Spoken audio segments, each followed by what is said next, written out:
Hello, and welcome to Words That Burn, the podcast taking a closer look at poetry. This week, I'm excited to bring you an interview with poet and editor Camille Ralphs. Camille's work has been featured in prestigious outlets like the New York Review of Books and the Times Literary Supplement. Her debut collection, After You Were, I Am, is out now from Faber and Faber, and she has very kindly agreed to come on and discuss it with me today. The poems of the collection centre around the lives of various historical and mythological figures, whose lives are usually relegated to the back pages of history books. Each of her poems breathes life into historical accounts and fills them with an empathy that seems to connect a reader with their distant lives almost immediately. Coupled with that, the fact that her use of language is both technical and electric, it creates a collection that teems with life on every page. Hi Camille, thanks for coming on the show.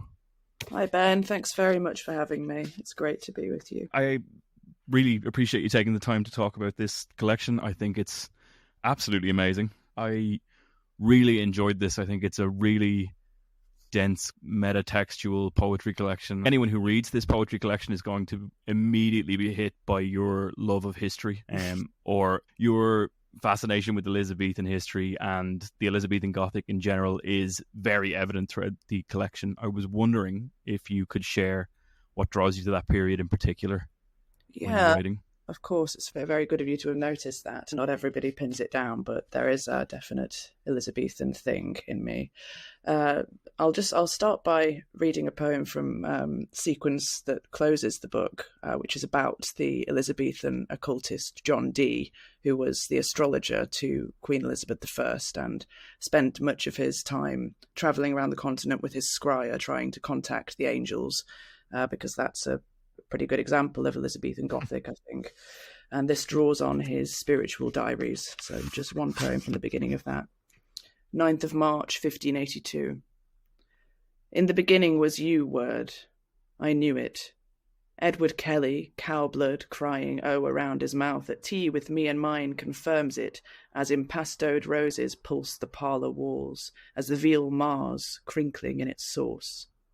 You, that thought whose thinking inked in nature's laws, whom reading's vision of concision cannot pass, the pupil's loophole. But there's not no chance for us, says Kelly, apple-cheeked and crop-eared, cowled as wise as clocks through a slurp of Canarian wine. Still, all my insight's eyes are dim, my ears are the cloth ears adorning Elizabeth's cochineal taffeta dress, I spies, my only logos, only word, is buried in apologies. For longs I've yeared to know your clear name sieving to the court's star chamber from the chambers of the stars inscrutably. And this man swears you can be found, while Jane, my wife, at once dislikes him, Oxford dropout Abram man, bad news, in the oak gall ink, the hop yard, the satiable poor waiting, their hands unfull. Tomorrow he'll borrow an oyster sloop and south his way once more across the Thames to Malt Lake, where we're living, to the lake of the warbling dead, misshaped staff in his grip and limp to my door. I know it. In the beginning is the word. I think that actually was a good poem to choose because it highlights a few of the things that really interest me about that period. It was a time of great social and economic change, because on the one hand, England was expanding. These were the beginnings of the so-called British Empire, a term that was actually coined by John Dee in one of his books. And on the other, it was essentially still a developing country. Those were what one scholar, James A. Williamson's called narrow and needy times. And we remember them as a golden age, in part because of the literature produced at that time, when the English language was finally settling down a bit, and what a poet called Samuel Daniel said was the treasure of our tongue was being carried to distant shores as well. Of course, we have Shakespeare from that time in particular. I think there's a lot of Shakespeare in my work, as there is in that of a lot of poets. He's the unavoidable inspiration, I think, for a lot of English poets who go a little bit further back into history. Yes, he's the sort of bogeyman that you you have to face up in some way or other. The best way is to just incorporate him. You picked a really interesting figure in John Dee, though. He is such I suppose, international man of mystery might be the wrong term for it, or an Elizabethan aide to the Queen, but he really is this enigmatic kind of figure. And your collection in particular, especially the third section, which is all about John Dee, I suppose we probably shy away from the occult side when we talk about John Dee in a modern context, but one of the things that your collection never does is shy away from the occult or the strange, and I think it comes across wonderfully. One of the things that I noticed while you were reading there is that the pace of language in your poetry really moves at lightning speed. You have a real command of combining sounds, phrases, a little bit of alliteration in there, and you seem to take a real joy in the language that you play with in your poetry. Was there anything in particular that draws you to that kind of wordplay? Have you always played with language in that way? I think the great thing about language is that it's just full of windows and doors. And as Emily Dickinson writes, I dwell in possibility, a fairer house than prose, more numerous for windows, superior for doors. And her work is famously, ambiguously punctuated. And one of the possibilities that poetry in particular brings for us, as you've just suggested, is the musical, the way that poems sound can echo a feeling or else can entertain or distract in the same way as some songs do or some other kinds of music do. There's also the etymological, the wordplay aspect, as you say, sort of word historical side of things. I'm especially drawn to that because, as you've observed as well, I'm interested in history. And in English, because this land has been invaded so much and has done so much invading, there's a lot of history in the language's borrowings from other languages. This is what Geoffrey Hill calls the language's verticality, or its, accumulation of other stuff. And an example I like to use for how history shows up in just words that we use every day is how we still use Anglo-Saxon words to refer to the animals we farm, like pig, chicken, cow. But we use the French words to refer to those same animals when they appear on the dinner table as pork or poultry or beef. And that's because of the Norman invasion and the subjugation of so many of the existing peoples of this island at the time. And there are a lot of different strategies for incorporating that sort of thing in poetry, most obviously through wordplay. And a lot of poets are also doing it in more subtle ways, like Zafar Kuniel, for instance, is very, very good at this in his work. It's interesting that you make that observation between how English has been made to choose between which influence it's going to use for which aspect of its daily life. I guess for a poet like yourself, you're always in control of what you choose. Poetry is one of those forms that every word counts. Every word is intentional. Every word has a weight to it. There's no waste necessarily. Would you have any advice for aspiring poets and how they can kind of push themselves in experimenting with language, or how they can go about finding broader vocabulary for their work? I think there have been a lot of different ways of approaching form and innovation in form and language throughout poetic history, and there'll be more in the future as well. But a lot of my own explorations and discoveries came about when I did a slightly mad thing a handful of years ago, and I enrolled myself in this idea W.H. Auden had for his Daydream College for Bards. Hang on, I've got the info somewhere. He said that his Daydream College for Bards, the curriculum would be as follows. In addition to English, at least one ancient language, probably Greek or Hebrew, and 2 modern languages would be required. Thousands of lines learned by heart. Library would contain no literary criticism, and students would be writing parodies all the time. And courses in prosody, rhetoric, and comparative philology, which I've interpreted as sort of etymology, really, would be required of all students, and they'd have to take other courses as well and look after a garden and some other stuff. And I decided to do that. I wouldn't recommend doing all of that to anyone who's not totally obsessed, but there are a few things that I took from it that I think are useful to anyone who has similar goals and interests to me. I would say, first of all, don't be afraid of form, and don't listen to anyone who says it's conservative or restricting, because it's actually conservative and restricting to accuse things of being conservative and restricting. Forms are received to some extent, sure, but once you've got one, it's yours and you can do what you want with it. It's only as conservative as what you put in it. Secondly, Auden's right about languages, unfortunately, and he doesn't mention Latin, but Latin is very, very helpful if you want to write English poetry, because so many English words have Latin roots because of that whole Norman invasion thing and other moments as well. And knowing those roots, as well as some bits of Old English, will make it that much easier to be playful with modern English. which is, after all, your main tool and your main material. And the book I'd recommend for that, as someone who didn't learn Latin at school but had to pick it up as an adult, is Wheelock's Latin, because it contains quotations from all of the Roman poets that you might want to know about and engage with.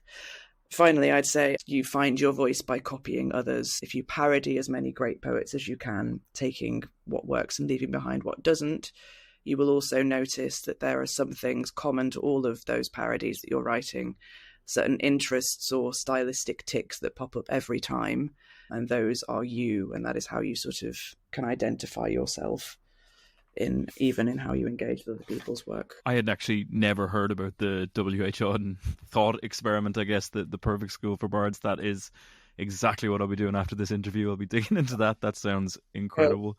What ancient languages did you choose for that one? Not to put you on the spot, but Latin was the first one I did, and I've ended up doing some Hebrew as well. Hebrew is a very good one to try because it's full of puns.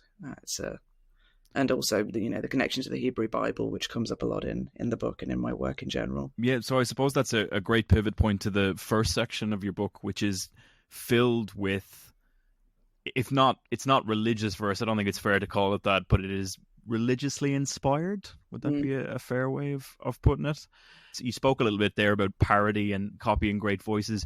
You have a number of poems in the collection after famous figures within the church over many, many centuries. And each one is an investigation or a dissection of aspects of how faith was used, is still around today. I suppose that's your linguistic drive again coming in there, where you're looking at how words kind of linger around in modern culture. But the first section is really fascinating for anyone who was around that writing or around that culture. I'm Irish, so Catholicism and Catholic rhetoric is everywhere. It's unavoidable. So reading that for me was really, really interesting, because there's a lot of echoes of, I suppose, more my childhood than my adulthood at all. Can you tell me a little bit about which figures you chose and why you chose them, or what drew you to certain people to write after in the first section? Gosh, yeah. I actually wrote a lot more than this originally. There were probably about, oh my God, I don't know, maybe 50 odd different voices that I tried out. And these are essentially the ones that I found most interesting in the end. The Job poems, I think, were inevitable because the book of Job is just one of my favourite and one of the most fascinating books of the Hebrew Bible. Similarly, Ecclesiastes. Everybody knows the whole "there is nothing new under the sun" thing. That's definitely very true. As Beckett said, only last century the sun shone, having no alternative on the nothing new. I think that's really what this is. Just for me, this is what the creative process is. Trying on different voices is what everybody does, whether they admit to it or not. And I've just done it in a very obvious way here, drawing on, in some cases, things that I've heard in my childhood or elsewhere in my life, because I was raised Catholic and I studied theology for a while. Gosh, I've lost my train of thought. Where was I before I said I was Catholic? I just completely shocked myself out of it. I think I'm so sorry to have brought up Catholicism and shocked you out of your train of thought. Where am I? I think you were going to probably read one of your poems. You had mentioned Job there. Okay, yes, I was. I was on about Job, and what I was about to say was that the creative process, playing on the nothing new. Essentially, that's what it is. It's putting old things together in new ways most of the time, and it's helpful that there are a lot of interpretive gaps in some of the texts that I worked with here. So for Job, for instance, his name means enemy in Hebrew, but it means one who repents in Aramaic, apparently. So there's an immediate ambiguity there that you can choose to pick up or put down. And there are a lot of puns in biblical Hebrew in general, which part of what makes it appealing to me. But that's a longer conversation. I will now read that Job poem. And this is Job 42:10-17. And in these verses of the book of Job, where Job has been tested by God, essentially, in spite of being an incredibly faithful and well-behaved man, God gives Job back everything that had been taken from him while he was being tested. And in the biblical original, Job seems to have no problem with this. But then amid the helplessness of lives and corrugated sewage, underneath the heavens cold and hatchback tabernacle absolute at night and then in the tubercular dawn, the man who had been locked in place, shocked by his loss of face and family, was loosed, and then the world donated to him twice what had been gone. His children, whom he'd seen the fired pyres stripping of their nakedness and every woolly talisman, came bringing groceries. And they said, "This is what a bad trip feels like. We were never dead, you only thought we were." And though he had mislaid his face in tumuli of boils, had dropped his eyes in lozenge bottles, crouched behind the ziggurats of shipping boxes at the docks, screamed at life's fair unfairness, they beatified him, decorated him with reassurances that tugged like ugly gold hoops at his ears. So in the end he was more blessed, which in some tongues translates as wounded, than in the beginning. But he cried, I said, I know you're as dead as the oxen, the asses, the camels, the sheep that the Mesopotamians carried away in that book. And he blessed the world in turn because he feared to curse it. Blessed the mad black flowers crackling hotly in the planet's gradients of heart, the bed mud of the Mersey, their grey, gradual becoming. Blessed the bodies fished like banknotes from the throats of archways. Blessed the names that passed like pills or golem spells under the drawbridge of his tongue, and his roarings that poured like the waters. Blessed his eye, trapped now inside another cranky orbit, and the broken hug of him, ungrasping child and fatherless. And any liberal, and always liberally worded, words, they said, were only words. He still missed what they said had not gone missing. After this is after that, he said, and if this were a bad trip, I would know it, and did not escape the feeling, angry as a tennis racket, of his being made to serve. You're dead, he said, watching his children reproduce, and soon they too grew to believe it. Think of all the poems in that particular collection, I find the final lines of that poem absolutely devastating. I think there's a wonderful humanness that you managed to bring to a figure that I had always considered to be, if not mythological, then a symbol within a book, if that makes sense. But you do have, in the midst of all your wordplay and your deeply researched poems, there's a massive amount of empathy. You really feel for Job at the end of this, having been put through essentially hell by the creator that he devoted himself to. And I think it's heartbreaking. You seem to have an ability to bring that empathy to a lot of figures within that historical context. Do you think about these people beforehand? Do these questions emerge for you as you're researching them? Are they questions you've always had, or do you find that empathy comes very naturally into your poetry as you're writing? I'll just say something about the Job poem first and why that possibly comes across as so human and real. The thing about they came back bringing groceries and they said, "This is what a bad trip feels like," came about entirely because I was talking to a guy in a smoking area years ago, and he told me a story about how he once he once took acid and his brother went to the shops, and while his brother was away he became absolutely convinced that his brother had died. And when the brother came back, he was saying to him, no, you've died, you're dead. And this was a sort of horrifying experience for both of them, and one that he didn't necessarily ever recover from. So that kind of thing plays into a lot of these poems. There's stuff from my life and people I've spoken to and things that people have said to me just worked into a lot of them. But I think you're probably referring particularly to the poems about the Pendle Witches when you're talking about empathy, because that's the really hard stuff. The Pendle Witches, for anyone who doesn't know, were tried in Lancaster in 1612, and as a result of the Pendle Witch trials, 10 people were hanged. Empathizing with anyone who's been through suffering like that is pretty much impossible, I think, and I felt and feel a very large responsibility to the people I've written about, to the point that I'm sometimes twitchy when anyone compliments the poems, which only feel half me and half mine. But I was very committed to the writing of them, and one of the poems in particular called Janet Davis, which is in the voice of a 9-year-old girl who acted as a witness against the accused and raised numerous accusations of her own, including against members of her own family. That poem is a particularly mad example of this, and how involved I was in those stories, because I had initially taken it, and I'll read it in a minute, I had initially taken it in a different direction entirely. I had portrayed her as a sort of disgruntled and vengeful child who felt she deserved better than her family. And while working on it, I had this terrifying episode of sleep paralysis where something visited itself on me, or appeared to, and said that wasn't how it was at all. So, as anybody would in that situation, I rewrote the poem. That's fair. That's very fair. Yes, I think so. And she hasn't troubled me since. So I think, she's okay with this version of it. I'll read it now. Janet Davis, daughter of Elizabeth Davis. A night at home. A borrowed flesh was slinking off the bone into their mouths. And in Congress, a scrum of tongues, contorting lodestone chat and caterwaul, avowed the jailer should be killed, the bastard castle doors be slaughtered on their hinges. With such lines I picked the sinful out like stitches from the gossip-lacquered benches of the court.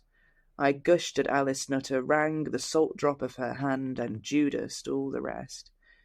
I had the choice of life or the devil and death, which was no choice. And who but me can fathom this long fosse of a family grave, unreeling, grass trapdooring down behind at every step? I was our Demdike and the 10 blue-hanged of Pendle then. I am so still. They are so legion, auditor, so winterless in flocks of foxgloves hocketing the hill, tolling us foreverly, as heavily and deadly as hell's bells. Please forgive me. So again, it's just, I may have spoke too soon when I said the other one is devastating. This one might be more devastating in its own way, because I suppose it's because you could never, once you understand the age that she was and what she was asked to do, you could never hold that against a child, and you realize how she must have been coerced and suffered, and to name her own family, or even just be a child, I guess, and make up stories like any child would do. And then in an unbelievable way. Yeah. The Pendle Hill sequence, the second sequence of this collection, was an absolute education for me. I had no idea about any of it. So it was a fascinating kind of spotlight into their lives and what these women went through. It really is a fascinating look at an obscure part of history. At one point, you would have heard the term witch and gone, oh, well, they did it. They're evil. But I feel like your poetry really humanizes these women and shows that, no, it was a ridiculous, awful thing to have gone through. In some cases, for a ridiculous crime, like making a horse drop dead. Yeah. Which arguably should anyway. Yeah, when I look at this collection, and it's your debut collection, did you have a process for putting all of those different narratives together? Was there a plan when you went into it, or is this a sequence of poems that have come together over time, just naturally emerging? Or no, there was no plan, but it's, any poetry collection by one author will tend to have a kind of cohesiveness, even if it is by accident, just because the poems are all written by the same person. And as I said when I was talking about how you'll find your own voice through parodies earlier, you will be common to anything you write in some way or other. There will be a recognizable through line. The Pendle poems were the first ones to come, and I think that was about a decade ago now. So they're very dear to me and at the same time very distant from me now. I studied in Lancaster for 3 years, and there are a lot of Pendle Witches related things around Lancaster. There's the castle where they were held. There are signs that have a little witch on them. And not far away from there is, Pendle Hill itself and the surrounding areas. And I went to visit a friend sometime after that. And on the train back, I thought, oh, well, I don't know if there's really been much work done creatively on the Pendle Witches. Blake Morrison has a similar sequence of poems, I should say, that I ended up reading after I'd had that idea, and I thought, okay, this is this is something that has existing interest, clearly. But I wanted to look at it in my own way, in a more sort of intense and, well, empathetic way, I suppose. Not to say his work isn't empathetic, but there's a poem in his sequence in the voice of one of the executioners, I think. And that's fine. That's, that requires empathy as well. But I wanted it to be focused entirely on the people on trial. They were the ones I was interested in.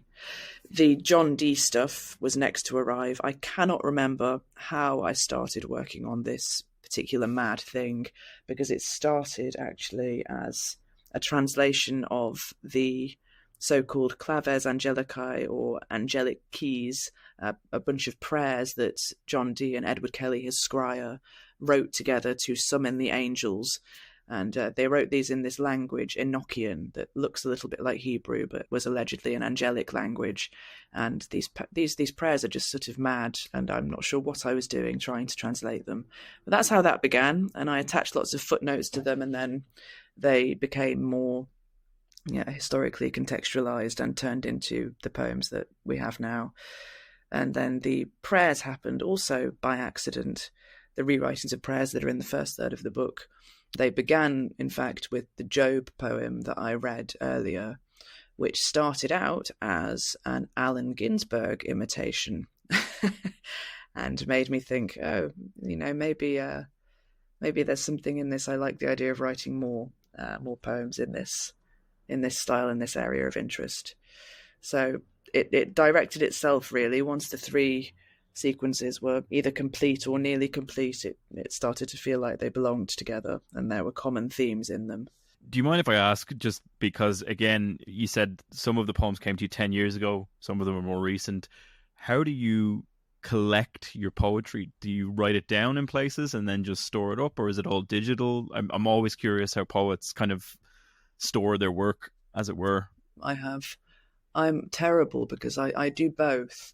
It always starts out on paper and then it goes through various revisions there. There's lots of scribbling and joining of things up all over the page. I don't like writing on lines when I'm writing a poem. I tend to write in the corner of the page and then the other corner, and then sort of fill up the space and link things together, and then eventually take it to the word processor and then end up with, poem draft 2, poem draft corrected, poem draft corrected, edited, and so on, until it becomes an entirely different thing to what it was at the beginning. But you have those old versions, then you might realize at a later point, oh no, there was something that I really liked in that earlier version, I've cut it, why have I done that, I should restore it.